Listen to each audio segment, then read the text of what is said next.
BJP MP Raghunandan Rao మీడియాతో మాట్లాడుతున్నారు. Live లో చూద్దాం. నిబంధనలన్నీ ఆ కంపెనీ యాజమాన్యానికి అనుకూలంగా వచ్చేలాగా నిబంధనలన్నింటినీ మార్చి నడిపేటువంటి సంస్థ ఏదైతుందో అది కాళేశ్వరం కట్టిన సంస్థనే మూసిని కూడా డెవలప్ చేస్తామనేటువంటి పేరు మీద ముందుకు వస్తా ఉంది. అందుకని ఆ కేసీఆర్ రేవంత్ రెడ్డి ఇద్దరిని ఒకే దారంతో కల్పిస్తున్నటువంటి కంపెనీ ఏంటంటే కాళేశ్వరాన్ని నిర్మించినటువంటి కంపెనీ.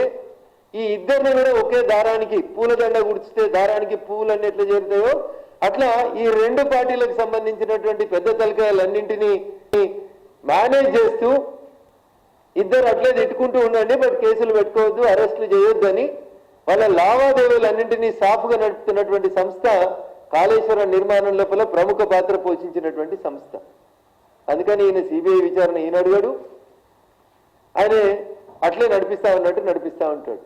ఈయన నీళ్ల శాఖ మంత్రి అనుకుంటాడు పోయి చెప్తున్నాడు దోషులు ఎవరిని వదిలిపెట్టం. ఎన్ని రోజులైంది సార్? 2.5 ఏళ్ళు అయింది. ఈ నీళ్ల మంత్రి మీద అసెంబ్లీలో కేసీఆర్ మాట మాట్లాడండి, మీకు యాదికి ఉండాలి. ఉత్తమ్ కుమార్ రెడ్డి గారు మీరు గృహ నిర్మాణ శాఖ మంత్రిగా ఉండి మీరు చేసినటువంటి కుంభకోణం మీకు సిఐడి దగ్గర ఉంది. 850 పేజీల పుస్తకం ఉంది నా దగ్గర, సిఐడి నివేదిక. పెట్టుమంటగా అసెంబ్లీలో అని గదమాయించిండు 2014లో మొదటిసారి ముఖ్యమంత్రి అయినప్పుడు. మరి ఉత్తమ్ కుమార్ రెడ్డి గారి మీద 2014 నుంచి ఈఎల్ఐడి దాకా ఆయన అధికారంలో ఉన్న రోజులు కేసీఆర్కి మనసొప్పలే కేసు పెట్టేందుకు.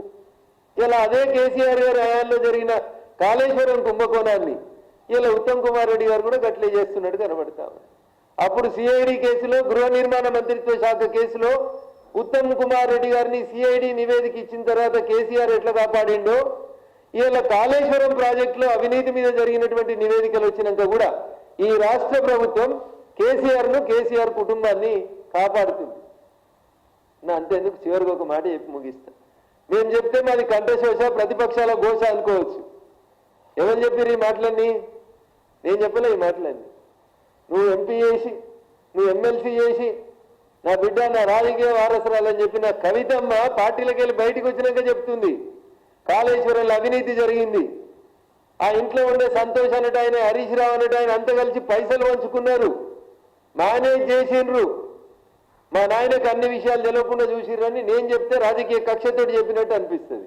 కవిత గారు గొంతు దించుకొని మీడియా ముందుకు వచ్చి చెప్తా ఉంది కాళేశ్వరంలో అవినీతి జరిగింది, కేసీఆర్ ముఖ్యమంత్రిగా ఉన్నప్పుడు అవినీతి జరిగింది, కేసీఆర్ ముఖ్యమంత్రి ఉన్నప్పుడు తెలంగాణ ఉద్యమకారులకు అన్యాయం జరిగింది, దోచుకున్నారని కవిత చెప్తా ఉంది సాక్ష్యం.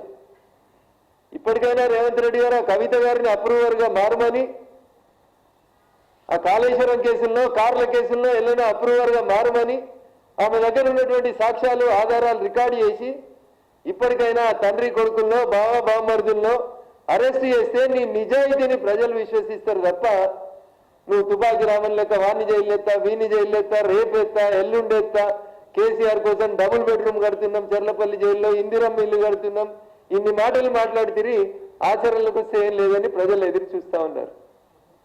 అందుకని ఇద్దరు కూడా గవర్నమెంట్ జీతమే తీసుకుంటున్నారు, ముఖ్యమంత్రి గారు ప్రతిపక్ష నాయకుడు. కాబట్టి ప్రజల సొమ్ము తింటున్నారు కాబట్టి